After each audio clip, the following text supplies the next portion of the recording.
نحمده ونصلي على رسوله الكريم اما بعد فاعوذ بالله من الشيطان الرجيم بسم الله الرحمن الرحيم رب اشرح لي صدري ويسر لي امري واحلل عقدة من لساني يفقهوا قولي ربنا زدنا علما. باب المراقبہ کی دوسری حدیث. عن ابی ذر جندب بن جنادہ وابی عبد الرحمن معاذ بن جبل رضی اللہ عنہما عن رسول اللہ صلی اللہ علیہ وسلم قال اتق اللہ حیثما کنت واتبع السیئۃ الحسنۃ تمحها وخالق الناس بخلق حسن رواہ الترمذی وقال حدیث حسن. ابو ذر جندب ابن جنادہ اور ابو عبد الرحمن معاذ ابن جبل سے روایت ہے کہ رسول اللہ صلی اللہ علیہ وسلم نے فرمایا اتق اللہ حیثما کنت، اللہ سے ڈرو جہاں بھی تم ہو، حیثما کنت جہاں کہیں تم ہو، واتبع السیئۃ الحسنۃ اور برائی کے پیچھے بھلائی کو لے آؤ، برائی کے بعد نیکی کو کر لو، تمحها وہ اسے مٹا دے گی، وخالق الناس بخلق حسن اور لوگوں کے ساتھ اچھے اخلاق سے پیش آؤ، اچھی طرح معاملہ کرو. اس حدیث کو ترمذی نے روایت کیا ہے اور کہا ہے کہ یہ حدیث حسن کے درجے پر ہے. پہلی بات ہم یہاں پر یہ دیکھتے ہیں کہ یہ حدیث دو صحابہ کرام نے روایت کی. دونوں نے اسے نبی صلی اللہ علیہ وسلم سے سنا اور آگے بیان کیا.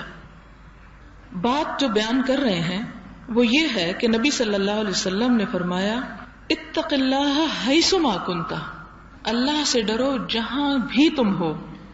جہاں بھی ہونے سے مراد یہ ہے کہ انسان خواہ لوگوں کے درمیان میں ہے یا کہیں تنہائی میں ہے، دن ہے یا رات ہے، کوئی اسلامی ملک ہے یا غیر اسلامی ملک ہے، اچھے حالات ہیں یا برے حالات ہیں. ایک انسان کی زندگی میں جتنے مختلف سٹیجز آتی رہتی ہیں، جتنے مختلف حالات سے انسان گزرتا رہتا ہے، ان تمام حالات میں انسان کے اوپر لازم ہے کہ وہ اللہ تعالیٰ کے تقوی کو ہاتھ سے نہ جانے دے.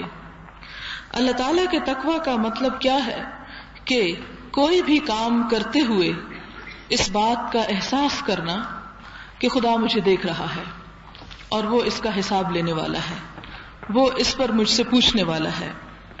دوسری چیز جس کا یہاں پر ذکر کیا جا رہا ہے وہ یہ کہ اگر انسان سے کوئی برائی ہو جائے تو برائی کے بعد لازمی طور پر انسان کوئی نیکی کر لے تو اس سے برائی مٹ جائے گی.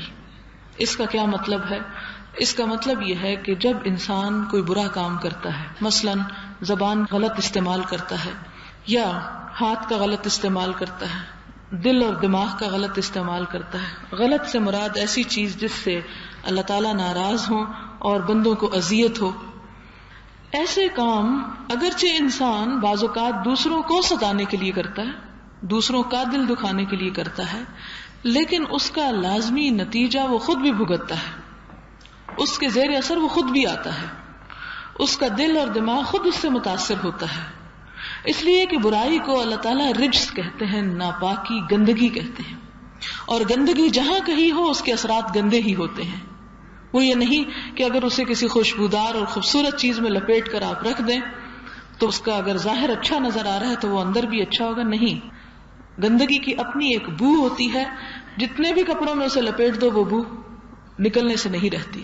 اسی طرح بد اخلاقی، بد کرداری اور برے اعمال ایسی نجاستیں ہیں کہ جو کہیں پر بھی ہوں اپنے اثرات چھوڑتی رہتی ہیں، اپنا تعفن پھیلاتی رہتی ہیں.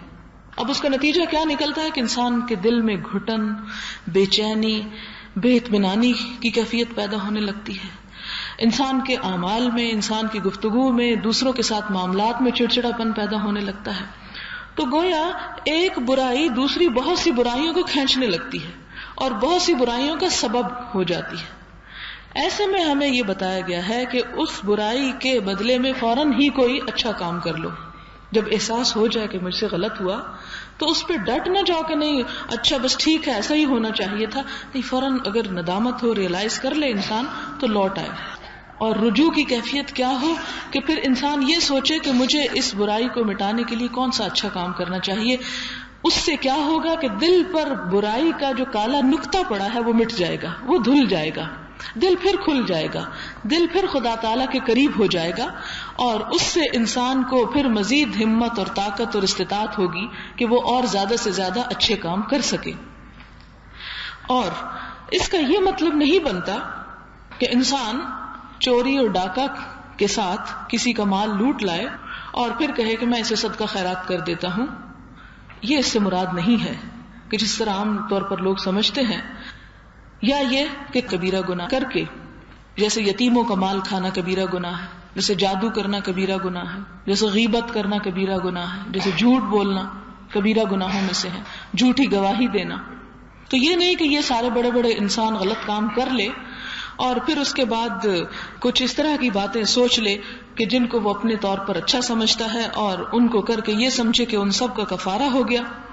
جس طرح ہمارے ہاں رسول صلی اللہ علیہ وسلم کے ناپسندیدہ کام کو کرنے میں کوئی قباحت نہیں سمجھی جاتی، کہ وہ چیزیں جو نبی صلی اللہ علیہ وسلم نے ناپسند فرمائی اور جن کو منع فرمایا کرنے سے انہیں ہم بڑے مزے سے خوشی سے کرتے ہیں، جیسے کہ آگے بھی ایک حدیث میں پتہ چلے گا. تو ہوتا یہ ہے کہ پھر ہم زیادہ سے زیادہ کیا کرتے ہیں، حضور صلی اللہ علیہ وسلم کی مدح میں چند شعر پڑھ لیے، چند محفلیں منعقد کر لی، چند ایسے کام کر لیے ظاہری کہ جس سے یہ سمجھا کہ ہم آپ صلی اللہ علیہ وسلم کو راضی کر رہے ہیں اور اس سے آپ خوش ہو جائیں گے. بالکل ایسا ہی ہے کہ جیسے ماں کا کوئی حکم انسان ماننے کو تیار ہی نہ ہو اور کسی وقت اس کی چاپلوسی خوشامد صرف اس لیے کر لے کہ کوئی اور مقصد اس سے نکلوایا جا سکے یا اپنی مرضی کا کوئی اور کام کروایا جا سکے. تو اس طریقے سے ہم عام انسانوں کو تو ڈاج دے سکتے ہیں لیکن اللہ اور اس کے رسول صلی اللہ علیہ وسلم کو نہیں دے سکتے. لہذا اس حدیث کا مطلب یہ ہے کہ اگر کہیں کوئی کمی، کوئی کوتاہی، کوئی خرابی ہو جائے تو اس کو اچھے کام سے دوبارہ اس چیز کو مینڈ کر لیا جائے، مرمت کر لیا جائے تاکہ وہ نظر نہ آئے. پھر اسی طرح مزید فرمایا وَخَالِقِ النَّاسَ بِخُلُقٍ حَسَنٍ، کہ لوگوں کے ساتھ اچھے اخلاق سے پیش آؤ. اس سے مزید حدیث کی وضاحت ہو جاتی ہے کہ انسانوں کے ساتھ معاملات میں کمی بیشی کہیں نہ کہیں ہو جاتی ہے، تو اس میں مثال کے طور پر آپ کے منہ سے کسی کے لیے کوئی سخت بات نکل گئی، آپ نے کسی کو ڈانٹ دیا یا کسی کے ساتھ کوئی زیادتی ہو گئی. انسان ہونے کے تقاضے، کوئی یہ نہیں کہہ سکتا کہ میں تو معصوم ہوں اور کبھی میں نے کسی کے ساتھ کچھ نہیں کیا، کوئی اس بات کا دعویٰ نہیں کر سکتا. اب ایسے میں کیا ہونا چاہیے کہ اگر کسی کا دل دکھ گیا آپ سے یا کسی کے ساتھ زیادتی ہوگی اور دل بتا دیتا، خود اندر اللہ تعالیٰ نے ایسا میزان رکھ دیا ہے جو انسان کو لمحے لمحے کی رپورٹ دیتا ہے. جیسے بہت سی مشینیں ایسی نا کہ جو انسان کے دل کے ہر حرکت اور ہر ابھار اور اتار چڑھاؤ کی خبر دیتی ہیں، بالکل اسی طرح کی اندر اس سے بھی سینسٹیو مشینیں ضمیر کے نام کی اللہ تعالیٰ نے رکھی ہوئی ہیں جو انسان کو ہر اتار چڑھاؤ کی خبر دیتی ہیں، خواہ انسان اس کو مانے یا نہ مانے.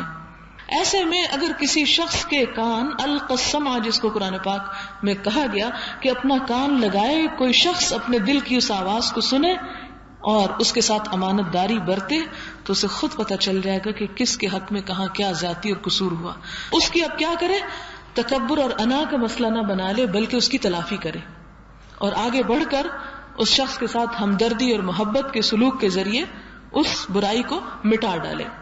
کیونکہ یہاں خلق حسن کا جو لفظ آیا ہے اس سے مراد یہ ہے کہ چھوٹی چھوٹی ایسی زیادتیاں اور ایسی برائیاں جو انسانوں کے ساتھ انسان ہونے کے ناطے کرتا رہتا ہے، تو ایک معاشرے کا حسن، اطمینان، خوبی اسی بات پر منحصر ہے کہ لوگ آگے بڑھ کر ایک دوسرے کو گلے لگانے والے ہوں اور ایک دوسرے کو معاف کرنے والے ہوں.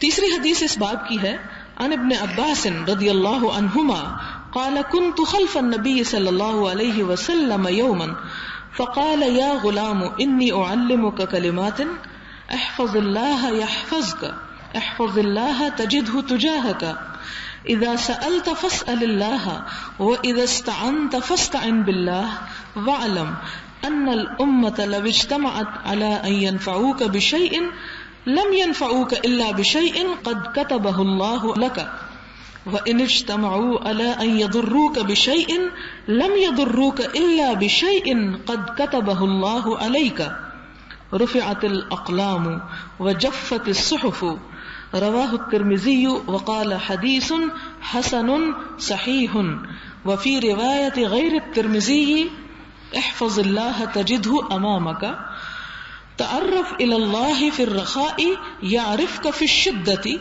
واعلم ان ما اخطأک لم یکن لیصیبک وما اصابک لم یکن لیخطئک واعلم ان النصر مع الصبر وان الفرج مع الکرب وَأَنَّ مَعَ الْعُسْرِ يُسْرًا.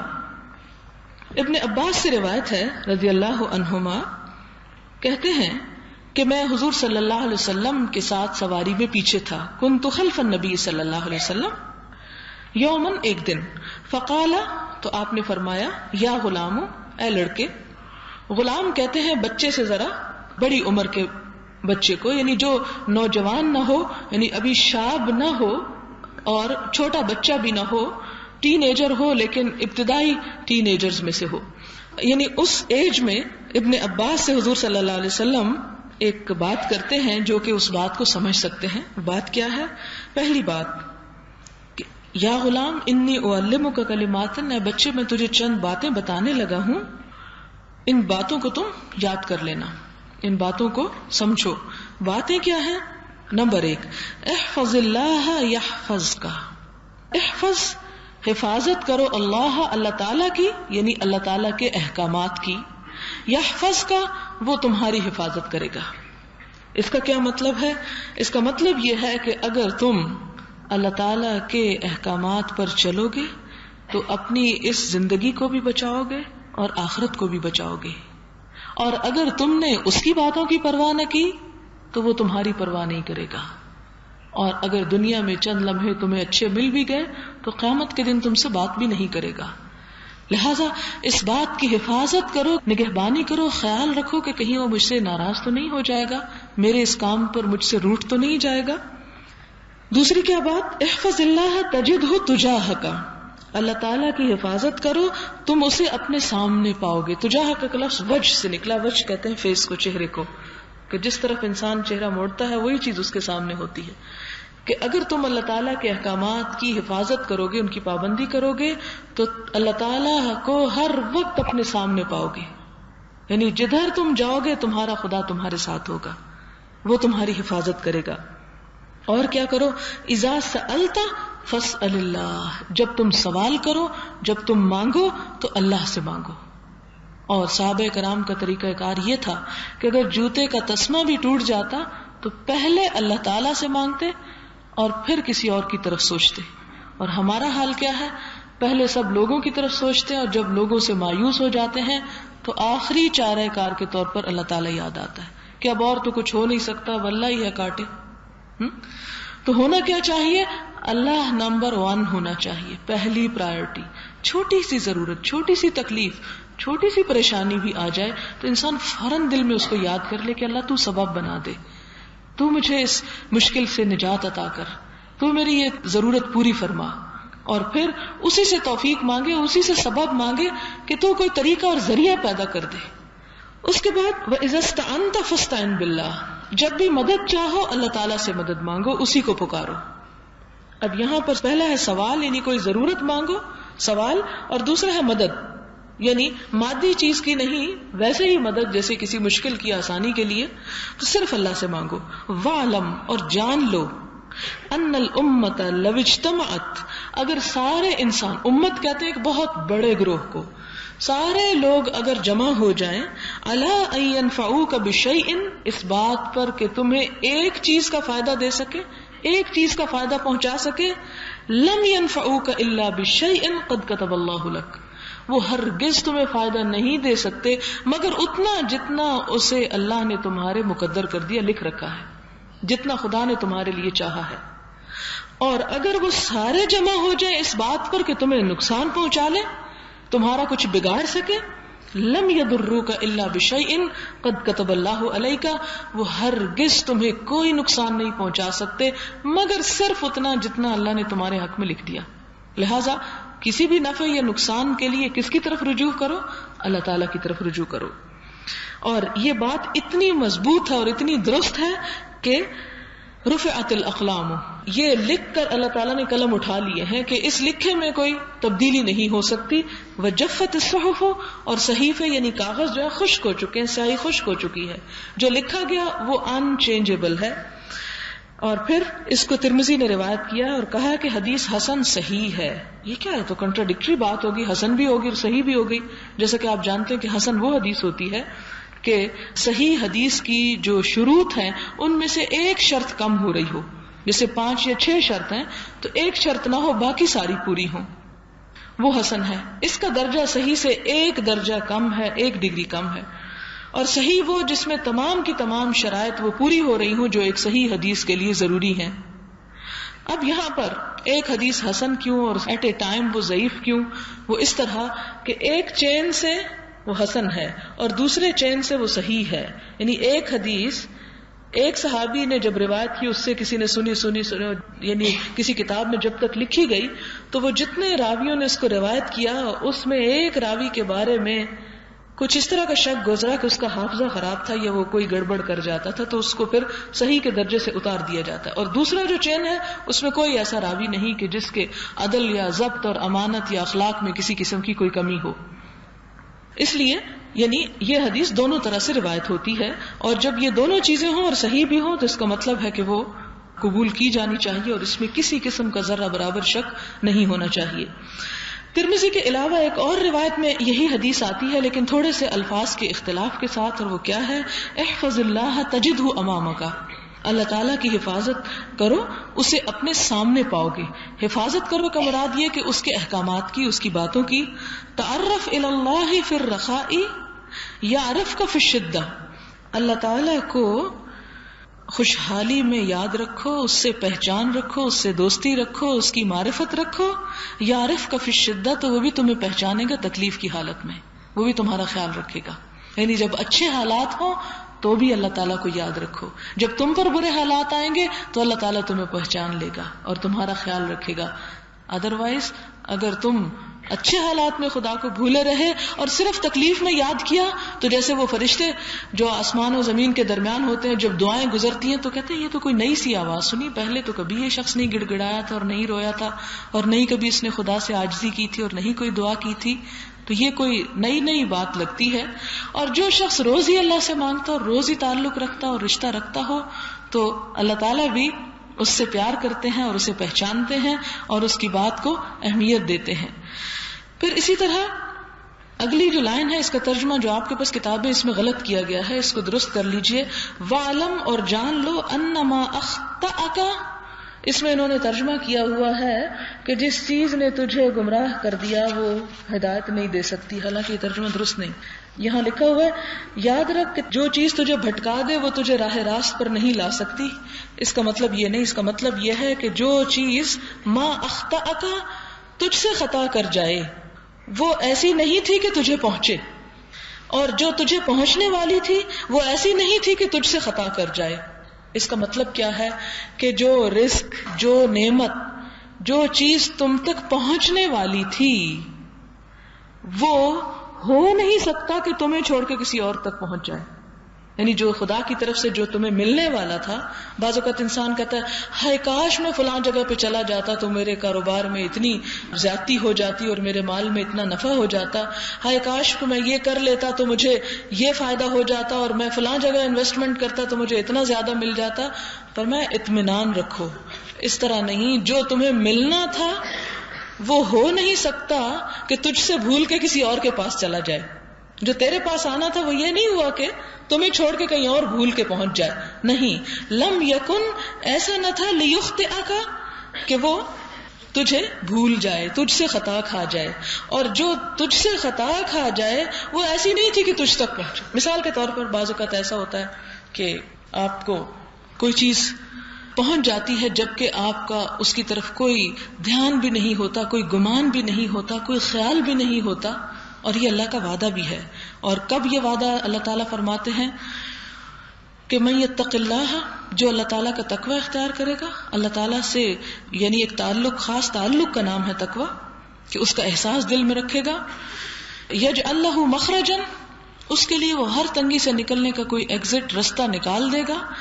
وَيَرْزُقْهُ مِنْ حَيْثُ لَا يَحْتَسِبُ، اور اسے وہاں سے رزق دے گا جہاں سے وہ گمان بھی نہیں کرتا ہوگا، وہاں سے پہنچ جائے گا. اور وہ اللہ تعالیٰ پہنچانے والا ہے، لہٰذا جو چیز پہنچنے والی اس کے لیے بےتاب نہ ہو، پریشان نہ، وہ پہنچ جائے گی.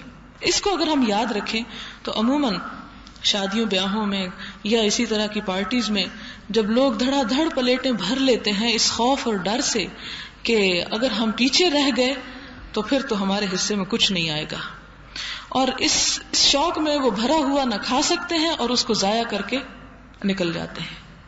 حالانکہ اگر ہر شخص صرف اتنا لے جتنا وہ کھا سکتا ہو اور جتنا وہ اپنا حصہ یا حق سمجھتا ہو کہ اسے ایک نارمل کھانا چاہیے، تو جو اس کی قسمت میں لکھا ہے وہ کسی اور کے منہ میں جا سکتا ہی نہیں، اور جو نہیں لکھا وہ کوئی اور دے سکتا نہیں یا کہیں سے آ سکتا نہیں. یہ چیز اگر انسان کو سمجھ میں آ جائے اور یہ چیز اگر انسان کے دل میں بیٹھ جائے تو اس کے اندر خوشی اور اطمینان اور سکون کی وہ کیفیت پیدا ہو سکتی ہے کہ جس کے بارے میں انسان سوچ بھی نہیں سکتا. لیکن اس کیفیت کا پیدا ہونا اور کرنا مشکل کام ہے. جتنا جتنا خدا پر یقین بڑھتا چلا جاتا ہے، جتنا جتنا اس پر ایمان بڑھتا چلا جاتا ہے، اتنی ہی یہ کیفیت پیدا ہو جاتی. پھر کسی چیز کے آنے سے یا کسی چیز کے جانے کو انسان ایک نارمل بات سمجھتا ہے اور تھوڑ دلی کا اور بے صبری کا ثبوت نہیں دیتا. وہ پھر اپنے طور پر کوشش ضرور کرتا ہے، لیکن اگر کوشش کے باوجود نہیں ملتا تو پھر وہ مایوس نہیں ہوتا کہ میرے رب نے مجھے کیوں نہیں دیا یا میرے پاس یہ کیوں نہیں آیا. اور بعض اوقات آپ دیکھیں کہ جیسے بچے بہت محنت کرتے ہیں، اپنی مرضی کے نمبر نہیں آتے تو عموماً بڑی مایوسی ہو جاتی ہے اور بہت ڈسہارٹ ہو جاتے ہیں. کبھی خبروں میں یہ پڑھتے ہیں کہ رزلٹ صحیح نہ آنے پہ فلاں بچے نے خودکشی کر لی، اور اس قسم کے بہت سے کام. یہ بے صبریاں کیوں ہوتی ہیں؟ اس لیے ہوتی ہیں کہ یہ ہو نہیں سکتا کہ ہر شخص کو اس کی مرضی اور اس کی پسند کے مطابق وہ سب کچھ حاصل ہو جائے جو وہ چاہتا ہے. اس لیے کہ وہ حاصل ہونا اور دینا وہ تو اللہ کے ہاتھ میں ہے، اور اس نے اپنی کائنات میں ایک تقسیم کا ایک نظام قائم کر رکھا ہے. ایون یہ کہ انسان کی عقل، انسان کی انٹیلیجنس، اس کو ملنے والی ذہنی، عقلی، جسمانی قوتیں اور صلاحیتیں، یہ انسان ایک حد تک تو اس میں کوشش کر کے حاصل کر سکتا ہے، لیکن ایک حد سے آگے نہیں جا سکتا. بہرحال اس کی لمٹس ہیں، ان کو وہ کراس نہیں کر سکتا. اور اگر یہ چیز اللہ تعالیٰ اپنے ہاتھ میں نہ لیتا تو دنیا کا نظام ہی بگڑ جاتا. اب اگر ہر شخص یہی چاہے کہ اس کی خواہش یا اس کی تمنا یا اس کی جو دل میں مرضی ہے وہ یوں ہی پوری ہوتی چلی جائے تو پھر تو انسان نہ جانے کیا کیا تمنائیں کرتے اور کیا کچھ کرنا شروع کر دیتے، اور پھر دنیا میں انسانوں کا شاید وجود ہی نہ رہتا. اگر ہم یہ چاہنے لگیں کہ جس شخص کو میں پسند نہیں کرتا وہ دنیا سے ختم ہی ہو جائے مثلا، تو یوں تو شاید پھر دنیا میں بچے ہی کوئی نہ. یا یہ کہ جس کے بارے میں میرا دل نہیں چاہتا اس کو تو رزق کا دانہ نہ ملے، سارے بھوکے مر جاتے. تو یہ اللہ تعالیٰ نے بہت سی چیزوں کو اپنے کنٹرول میں رکھا، وہ لوگوں کے چاہنے پر نہیں رکھا، اور نہ لوگوں کے چاہنے پہ وہ اپنے فیصلے بدلتا ہے.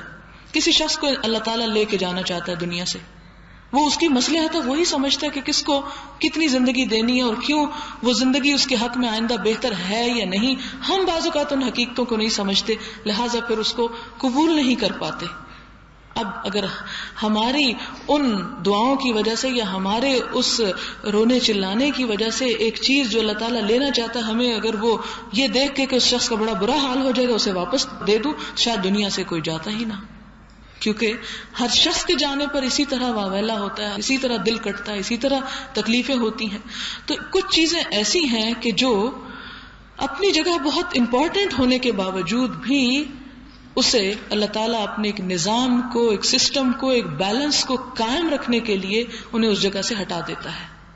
اور بعض اوقات مثال کے طور پر موت بہت سے لوگوں کے لیے نقصان دہ ہوتی ہے، لیکن اس انسان کی اپنی ذات کے لیے بڑی فائدہ مند ہوتی ہے کہ ہو سکتا ہے وہ کچھ اور جیتا تو ایسا غلط کام کر جاتا کہ جس کی وجہ سے اس کی آخرت برباد ہو جاتی.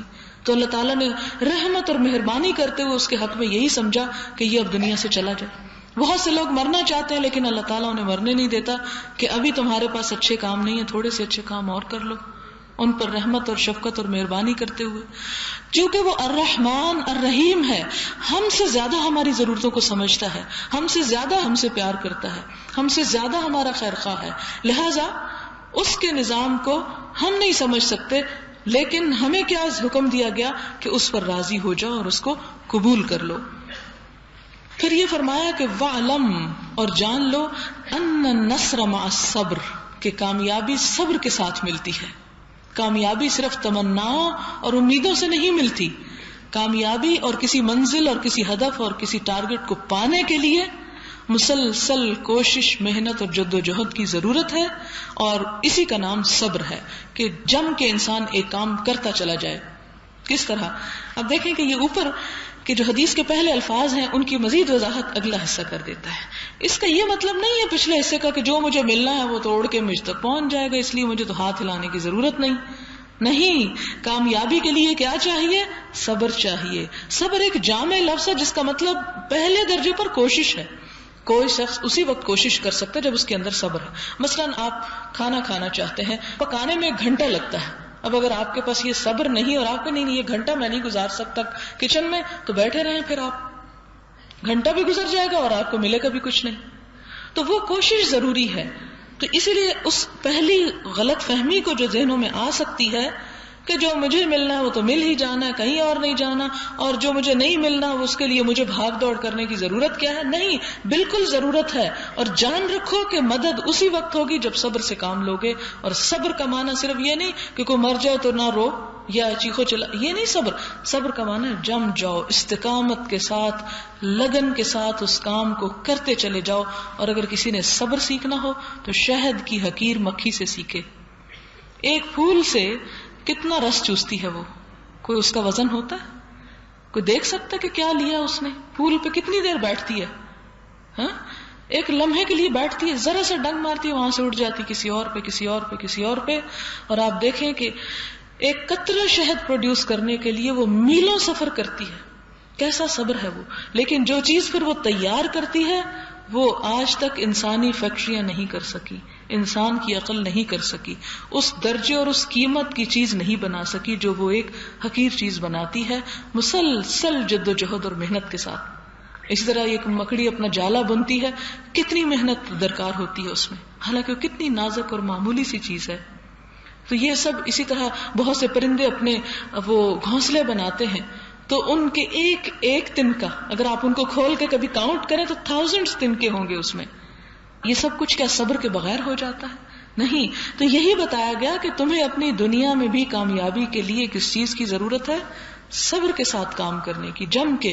یہ نہیں کہ کہو آج بیج ڈالا تو کل آم کیوں نہیں نکلے اس میں سے، اور نہیں نکلے تو میں تو اس جھنجٹ کو ہی چھوڑ رہا ہوں. نہیں، جسے بڑے مقاصد حاصل کرنا ہے اسے اسی طرح لمحہ لمحہ سے فائدہ اٹھاتے ہوئے آگے بڑھنا ہے، اور دن دن جو ہے اپنے اس خوبصورت باغ کو آگے بڑھانے کے لیے اور نشو نما دینے کے لیے مسلسل محنت کرنا ہے. پھر فرمایا وَأَنَّ الْفَرَجَ مَعَ الْكَرْبِ، یاد رکھو کشادگی، خوشحالی کرب کے ساتھ ہے. جو کرب نہیں اٹھاتا، جو درد نہیں اٹھاتا، جو تکلیف نہیں برداشت کر سکتا، اسے پھر آسانی بھی میسر نہیں ہو سکتی.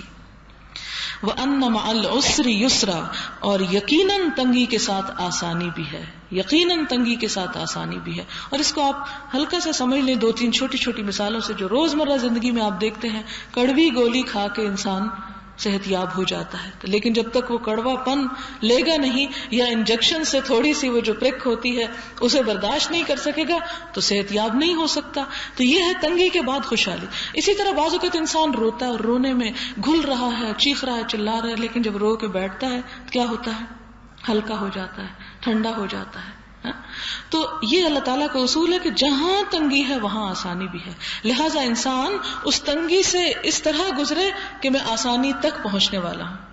یہ نہیں فرمایا کہ انما العسر یسرا، یہ نہیں آیا قرآن پاک میں کہ آسانی کے ساتھ تنگی ہے. نیگیٹو سوچ نہیں ہے، اسلام کی بہت پازیٹو سوچ ہے کہ جہاں تنگی ہے کوئی نہیں، صبر سے کام لو، وہاں آسانی بھی ہوگی، وہاں خوشحالی بھی ہوگی، وہاں اچھے حالات بھی ہوں گے. لہٰذا اس آنے والی خوشی اور آسانی کے لیے یہ ابھی کی تنگی برداشت کرو. یوں نہیں ڈرایا انسان کو کہ اگر تم خوشحال ہو تو وہ تنگی تمہارا انتظار کر رہی ہے.